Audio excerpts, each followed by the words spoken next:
నీ మరణం తర్వాత ఏమి జరుగుతుందో చూడు. అంత్యక్రియలకు వెళ్ళిన వారు ఇంటికి తిరిగి వస్తారు. కొద్ది గంటల్లో రోదనలన్నీ పూర్తవుతాయి. బంధువులు వచ్చిన వారికి భోజనాలు చౌకగా ఎక్కడ దొరుకుతాయో అని ఆరా తీస్తుంటారు. పక్కింటి నీ ప్రాణ స్నేహితుడు పాడె కట్టడానికి ఉపయోగించిన చెత్త తన ఇంటి ముందు వేశారని విసుక్కుంటాడు. 3వ రోజున ఢిల్లీలో ఉండే నీ చిన్న కొడుకు సెలవు లేదు, వెళ్ళాలని తొందరపడుతుంటాడు.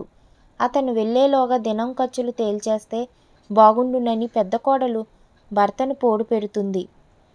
అందరూ ఉండగానే ఆస్తి పంపకాలు జరిగిపోతే బాగుండునని నీ పెద్ద కూతురు తొందరపడుతుంది.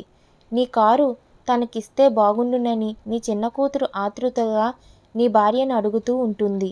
నీవు పోయిన సంగతి తెలియక నీ సెల్ ఫోన్కు వచ్చే కాల్స్ నీ పిల్లలు విసుక్కుంటూ ఆన్సర్ చేస్తుంటారు. 11వ రోజున భోజనాలు పూర్తయ్యాక ఆస్తుల పంపకంలో నీ పిల్లలు దెబ్బలాడుకుని నీ భార్యను ఎవరి దగ్గర ఉంచుకోవాలో తేలకుండానే కోపగించి వెళ్ళిపోతారు. నీ పెంపుడు కుక్క నువ్వు కనబడక తిండి మాని బక్క చిక్కిపోతుంది. మెల్లమెల్లగా నీ మరణం పాతబడుతుంది. నిన్ను క్రమక్రమంగా అందరూ మరిచిపోతారు. ఆస్తుల పంపకంలో వచ్చిన విభేదాల వలన నీ సంవత్సరికానికి అందరూ రారు.